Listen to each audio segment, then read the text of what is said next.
Ted Lendon, welcome back to the show. Delighted to be here. So we had you on the show about, I think, a year ago to talk about your book, Soldiers and Ghosts, about the history of battle in classical antiquity in Greece and Rome. And when we were talking after the show was over, we were talking about the website, The Art of Manliness, and kind of what the idea of manliness that we're promoting. And I mentioned, I studied classics in college, and that the idea of manliness I'm kind of tapping into is a bit of the ancient Roman idea. And then you said, well, I study that. I do that. That's what I think about and I write about and research about.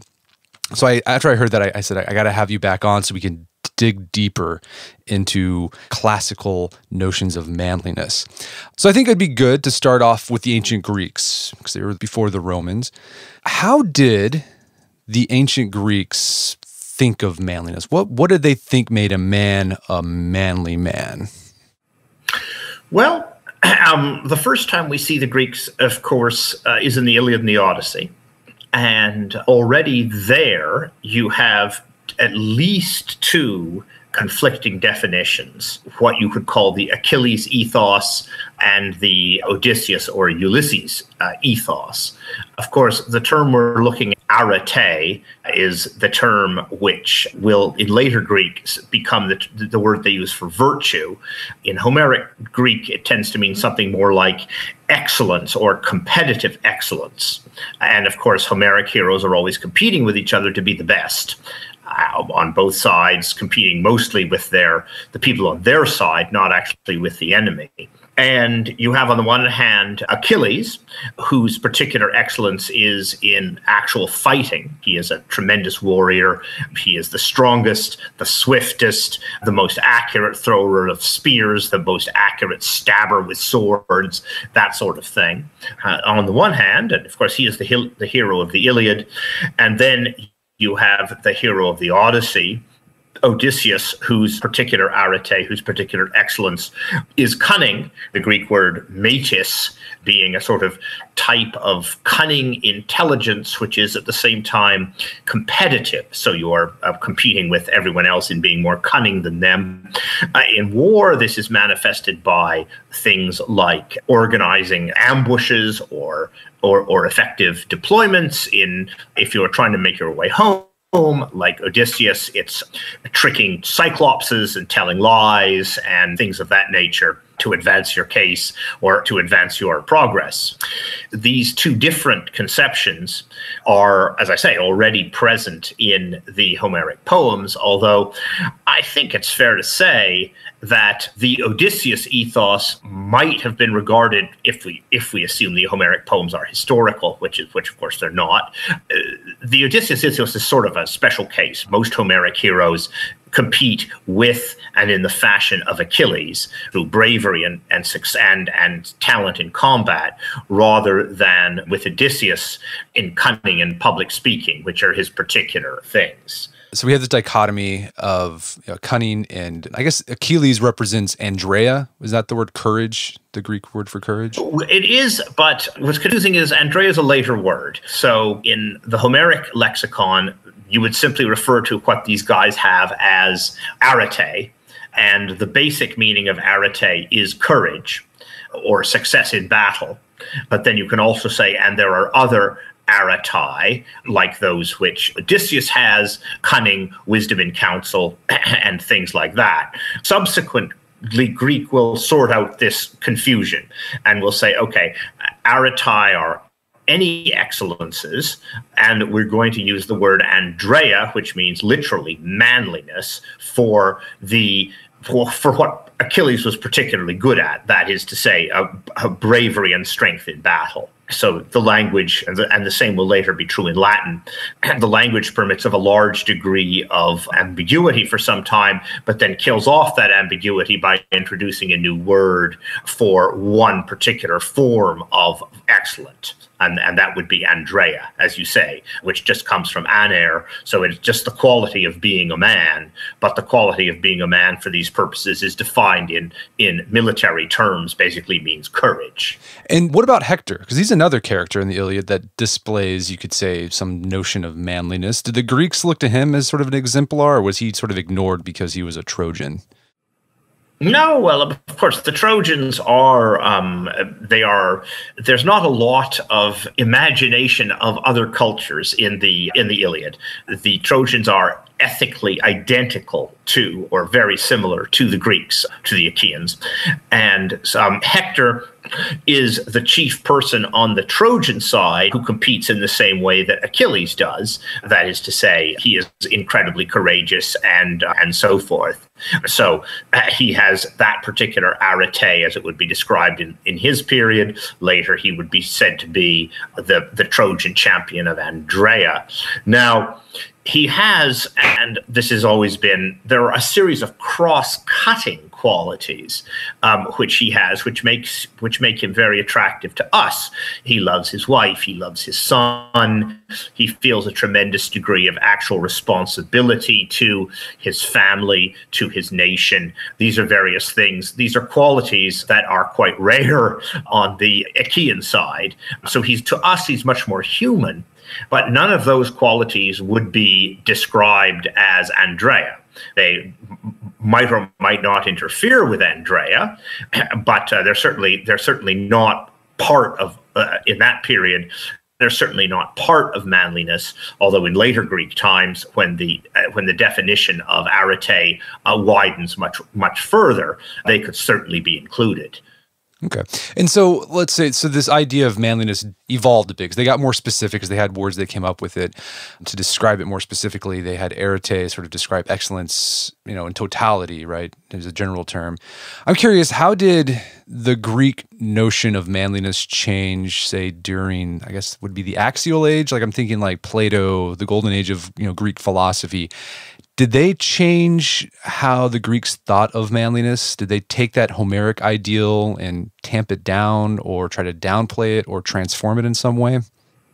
They include it in a bigger system, and the bigger system is going to be of immense historical significance. And we see this again beginning in the pre-Socratics and then formulated in one form in Plato and formulated in another form in Aristotle, by which it's pretty well mature and doesn't change much thereafter. The Greeks come up with a series of virtues which they consider to be the most important ones. And one of these is Andrea, military courage and excellence. That is still allowed its place.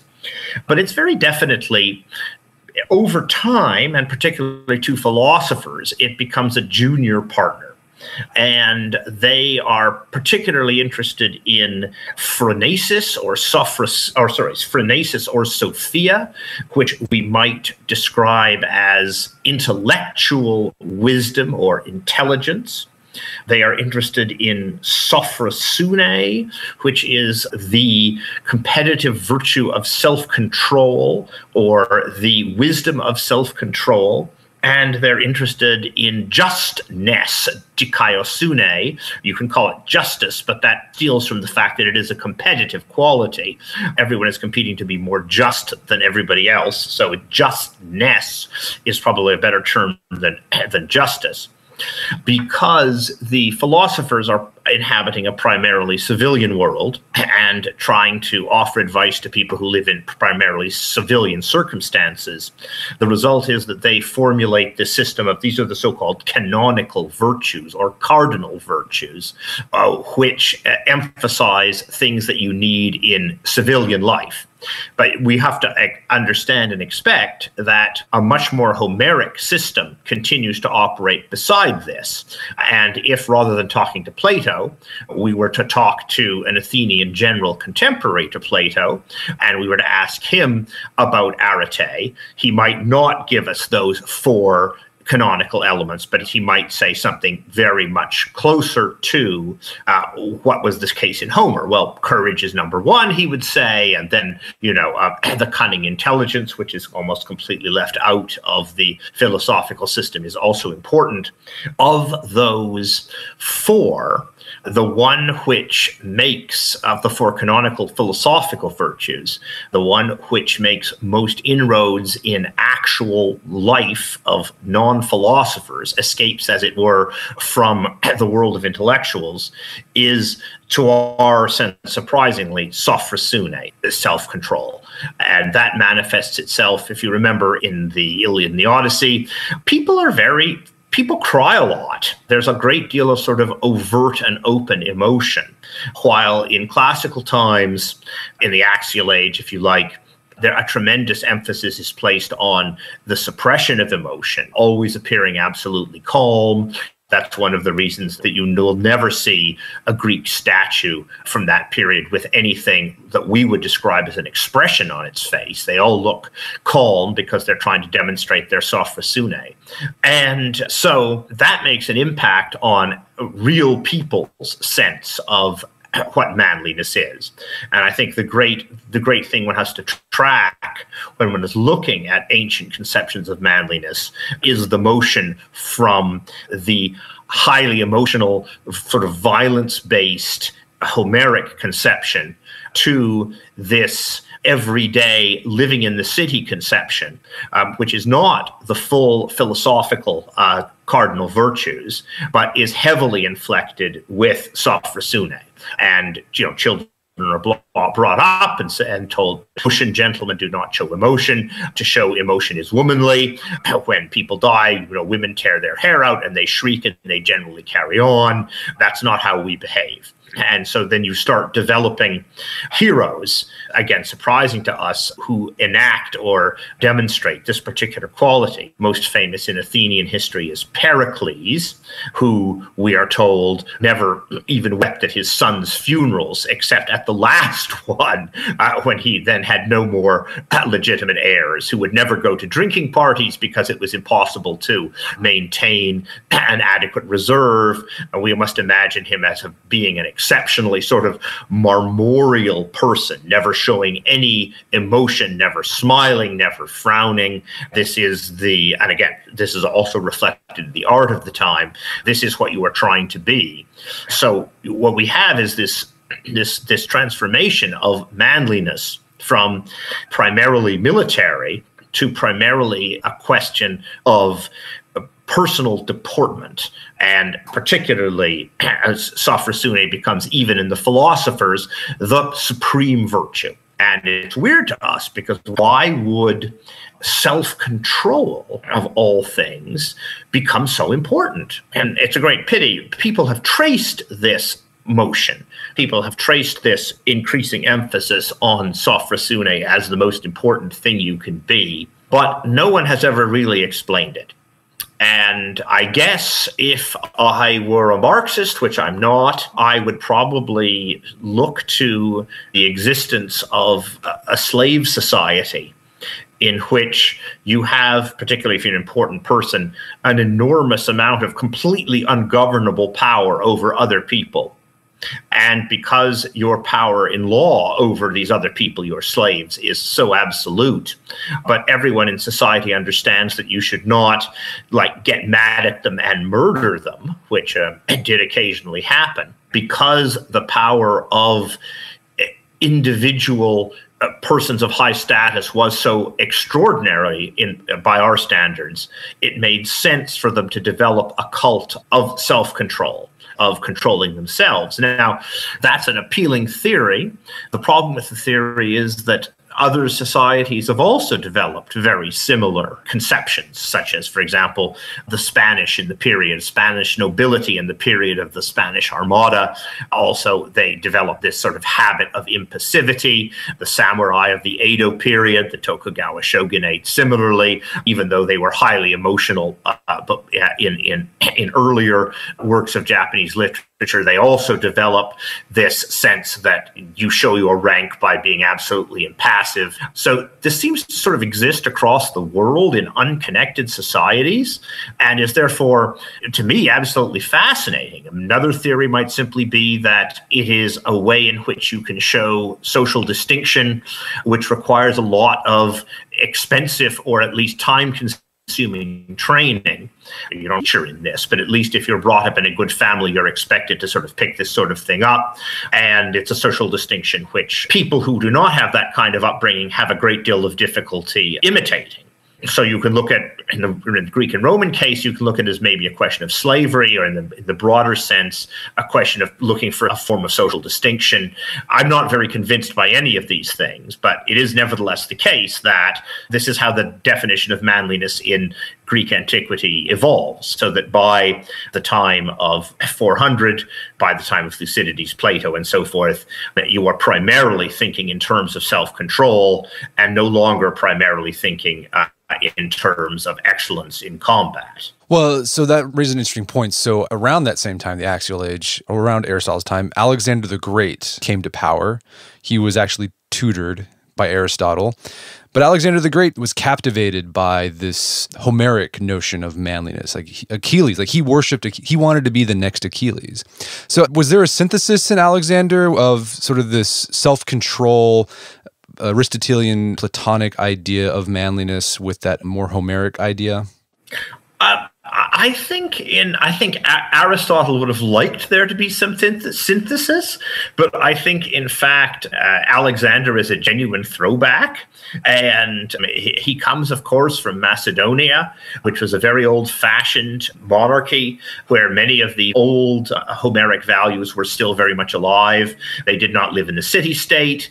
The assumption has always been that there's some connection between sophrosune, self-control, and living in the city-state. If you're a king, you don't really have to be self-controlled in this way.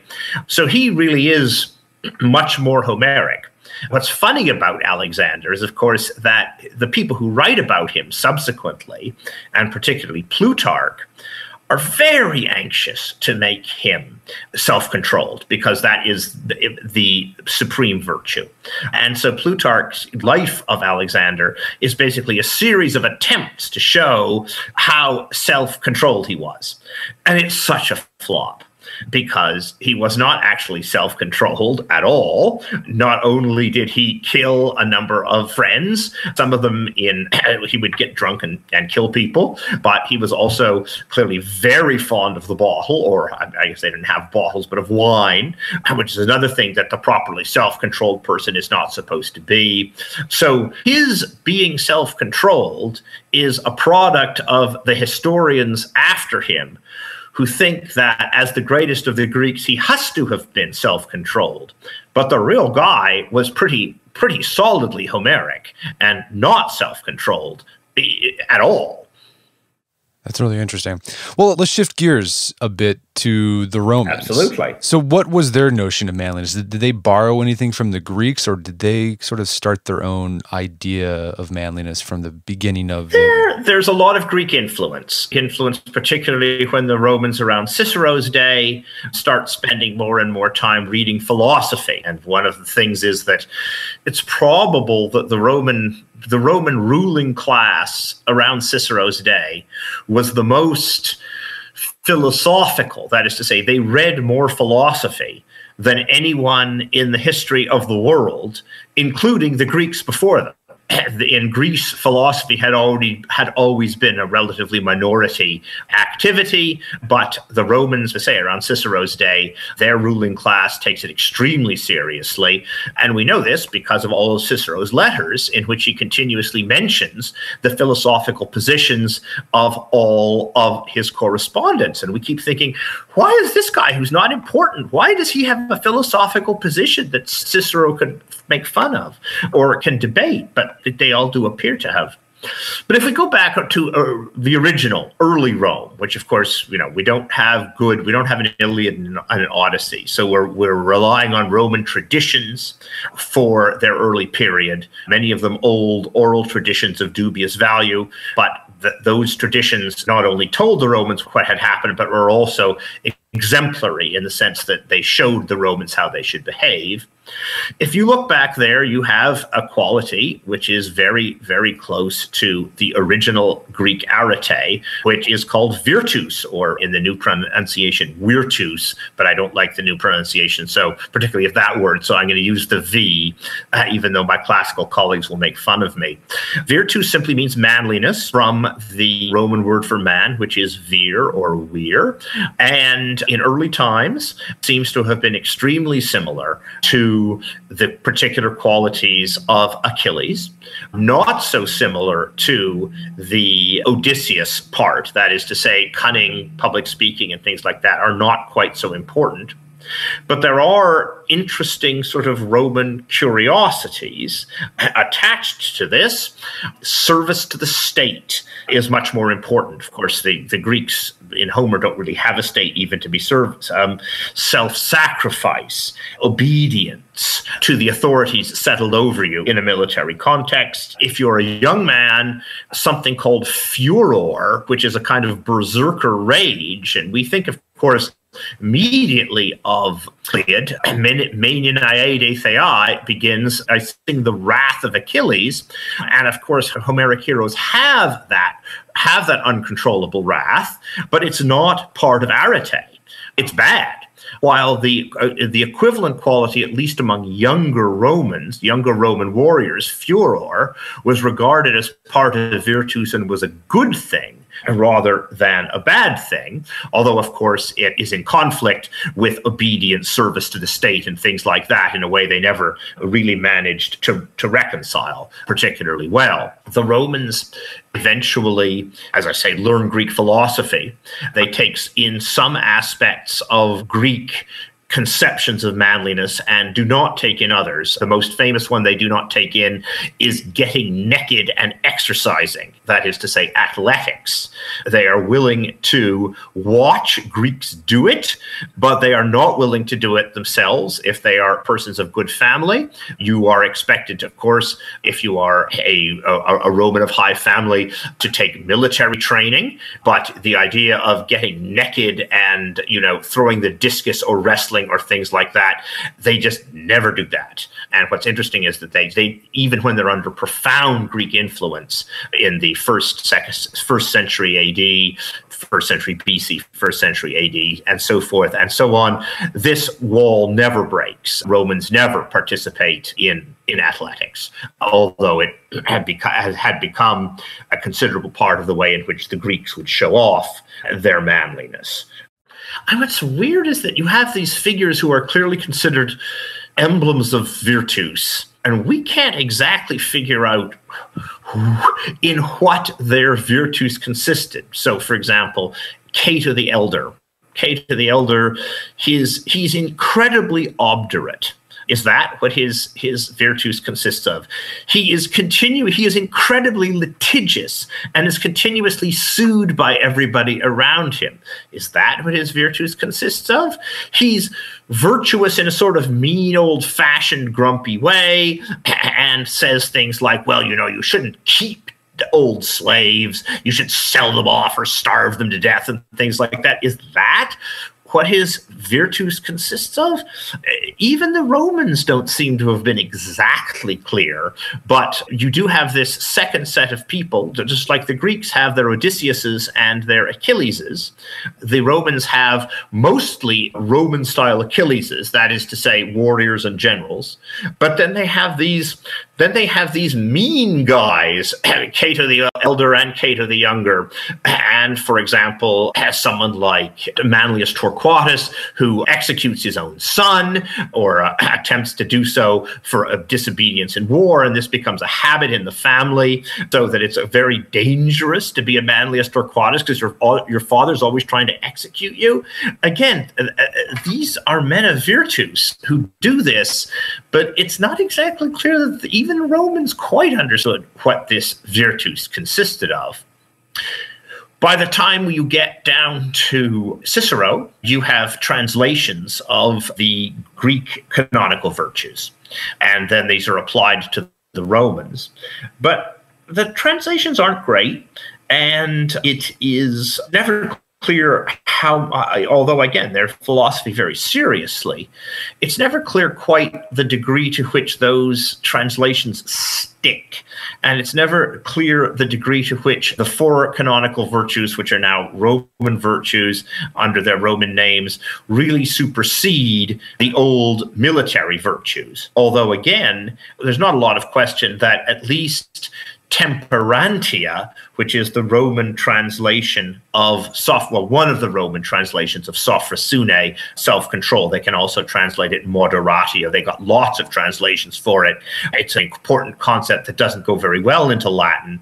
That becomes very important to them too.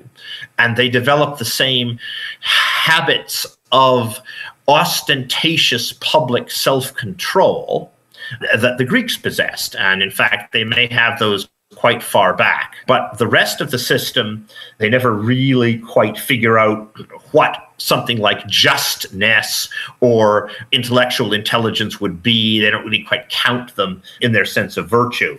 So I guess what I would say is that Roman virtus remains much more military, and its major change over time is similar to that of the Greek one, which is taking on an ever stronger sense of self-control.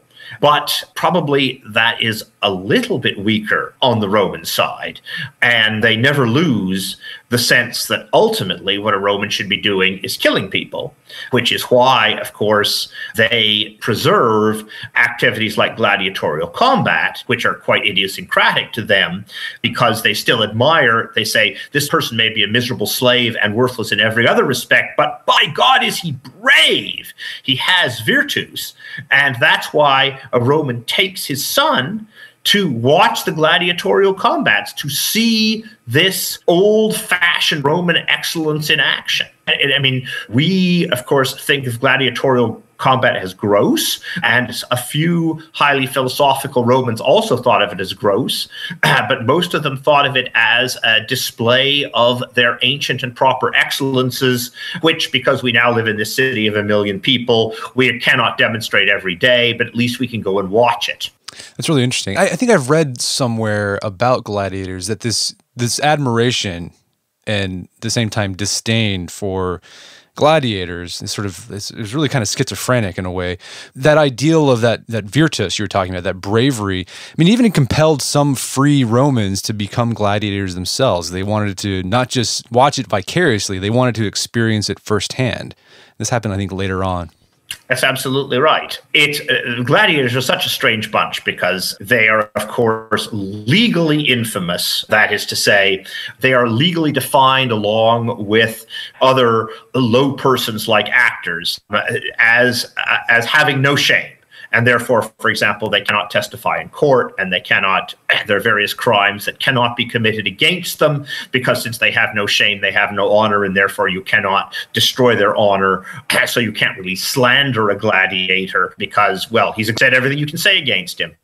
But you're quite right. You get lots of free men who choose to become gladiators for the profit and the glory involved in it, but then also aristocrats who choose to become gladiators, presumably to demonstrate their old-fashioned excellence. Gladiators were enormously sexually attractive, and this produced a great deal of legislation when the Roman emperors and the Roman state attempted to bar gladiators from access to freeborn women, which they, being infamous, were not supposed to have, but nevertheless they had groupies. And what are you going to do? If the daughter of a senator is falling around a gladiator, it's disgraceful, but everyone understands that it's kind of expected and normal.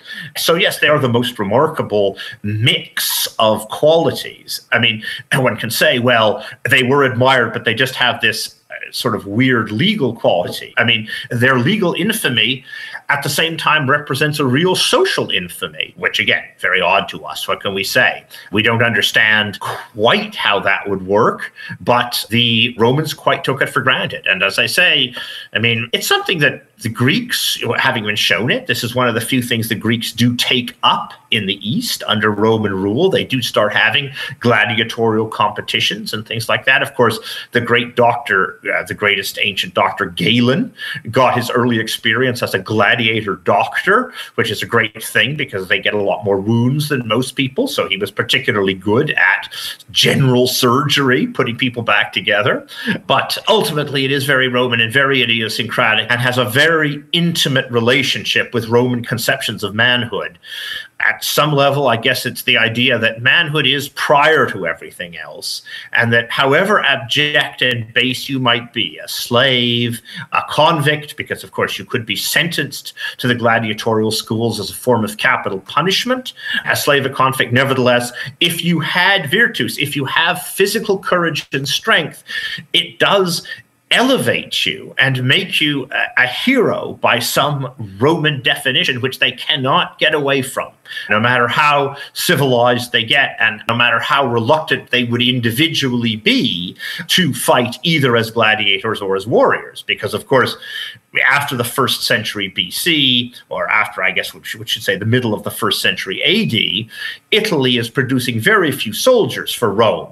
Almost all Roman soldiers who are exemplars of virtus are coming from more recently conquered people, the Spaniards, the Gauls, and people like that. So the Italians' only contact with virtus is in the gladiatorial arena. But they still continue to like it. They don't say, okay, this has nothing to do with us. This is now a barbarian thing. The army's for barbarians. We're not interested in it. No, they don't do that. They keep watching it, and they watch it more and more. The number of days of gladiatorial combat in Rome increases over time. And so there's clearly more and more of a taste for this type of thing as the actual opportunity or expectation of military service for the people of Italy declines. That's really interesting. I'm curious, as the Romans progressed and kind of went to the empire and this idea of temperance, self-control took on, did that contribute to the rise of Stoicism in Roman culture? Stoicism's fascinating and mysterious. Obviously, it is one of the Greek philosophical schools, and it becomes highly popular, particularly under the early empire. We used to think, it's interesting, we used to think that it was, as it were, the major school in the time of Cicero in the last years of the Republic. But people have since gone through Cicero's letters again and shown that there's much greater split in philosophical loyalties in that period. So, for example, Brutus, the Brutus who kills Julius Caesar, Brutus the tyrannicide, turns out to be a Platonist, which is interesting and weird because we didn't think we ran into a lot of those.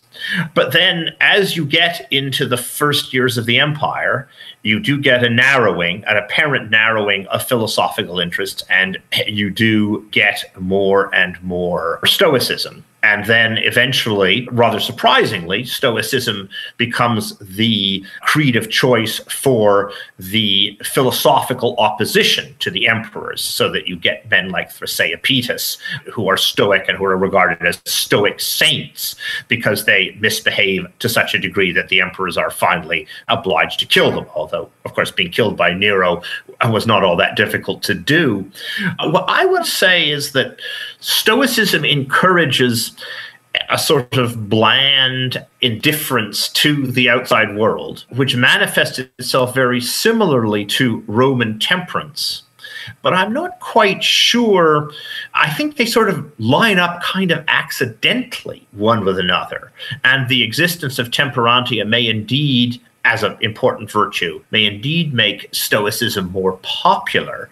But Stoicism itself, the more we learn about Stoicism, the more peculiar its Roman imperial manifestations seem to be. Because if you go back to, as it were, real Greek Stoicism, it's all about perfecting your own soul and being completely indifferent to anything that happens outside yourself.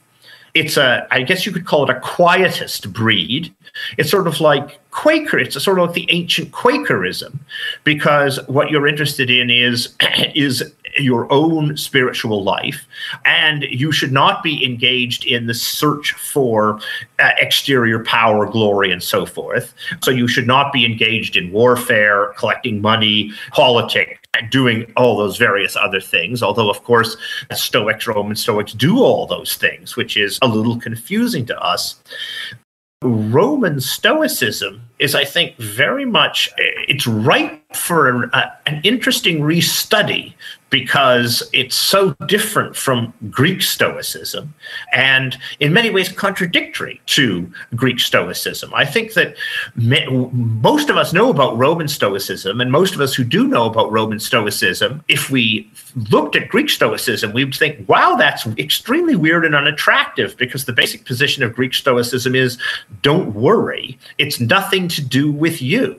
So you're not supposed to intervene in the world outside yourself. If you see an act of cruelty, you're supposed to just say, my soul is unaffected by that. There's a set of definitions of things which have an impact on the soul, which is a very limited number of things, and things which are indifferent. That is to say, they don't matter, like wealth, political office, and things like that.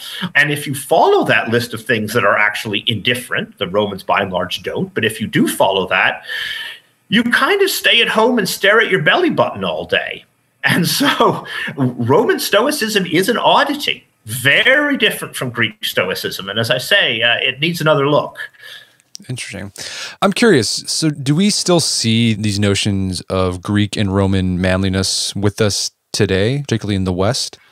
I think there are a number of things. Obviously, one can say many of us still believe in courage. And it is a very good thing, because those of us who believe in courage, or those who believe in courage, go and join the armed forces and enact this desire for courage. The old Greek cunning intelligence, so important to someone like Odysseus, it seems to me that could be usefully compared to the sort of intelligence that you need to do well in Wall Street and things like that. It's a pity we tend not to regard that as a virtue in itself, as the Greeks would have done. But if you look at it in Greek terms, I mean, it is admired, and it should be admired because it creates wealth for all of us. And so I think that there's a nice parallel there. But what I guess I would say to you is something that we don't notice, which is that since 1600, maybe 1500, the West has been an extraordinarily self-controlled place. That is, men do not cry in public. And in fact, the accepted, shall we say, volume of, or the accepted range of emotion that men are allowed to display in public is limited. And if you go back before that to the Middle Ages, you see kings crying and all sorts of things that we would consider quite off color these days. And of course, there have been periods where of greater emotional openness, the 1960s, of less emotional openness. All this doesn't much matter. In practice, since 1600, we have been a society that has defined manliness in large part in terms of self-control, to such a degree that we no longer notice. We notice that it's no longer, as it were, a choice. It's no longer something that we strive for consciously. We just take it absolutely for granted. And that is not historically inevitable. It's true of other societies. And it's one of the things that has made it easy for us to get along with a lot of people, such as, for example, with the Japanese, who developed a very parallel system of emotional restraint in the Tokugawa shogunate and keep it to this day. But it does seem to me that we truly we have been in 4 centuries of sophrosune, of temperantia, and we take it so for granted we don't even notice it, but that it is in fact, historically exceptional, and we should notice it, and we should probably, in fact, realize that it is an aspect, an emotional aspect of the Renaissance, because it comes into Europe, that sort of self-restraint comes into Europe with the Renaissance. So it is, in fact, in its origins, it's a self-conscious revival of Greek and Roman virtues, even though, and we keep the habits even now, even though we've long forgotten the Greek and Roman virtues or the fact that it was originally a revival of them. So as I say, to repeat myself, I think we live in a period of the most profound sophrosyne, and that is the strongest survival from the ancient conceptions of manliness, that a man should not show excessive emotion. It's fascinating. Well, Ted, this has been a great conversation. I think I asked you last time, is there a place people can go to learn more about your work, or is just check on Amazon? Well, they can check on Amazon. I publish under J.E. Lendon, a couple of books there. Also, of course, all my articles are to be found on academia.edu, which is free. All you have to do is sign up. A huge number of academics, of course, have got their stuff up there. So if you're interested particularly in my stuff on things like Spartan honor, the way in which Spartan conceptions of manliness were different from those in the rest of Greece in their time, that type of material, which was published in obscure places, is easily found there, as Amazon's fine for the books, but academia.edu for the articles on specific subjects is also strongly recommended. Fantastic. We'll be sure to link to that in the show notes. Well, Ted, thank you so much for your time. It's been an absolute pleasure. It's always lovely, and I hope you have me back again. Thank you very much. My guest today was Ted Lendon. He's a professor of classics at the University of Virginia. His professional name is J.E. Lendon. It's the name he writes under. So if you're looking for works by him, search for J.E. Lendon. He's got a book on Amazon.com. Soldiers and Ghosts is a great one to check out. It's all about battle in ancient Greece and Rome, the development of it, the philosophy behind it. Also, you can find a full list of his papers that he's published for free on academia.edu. Search for J.E. Lendon. He's got a paper on there about Spartan manliness as well as Roman honor. Also, you can find links to resources where you can delve deeper in this topic by going to our show notes, and that's at aom.is/virtus.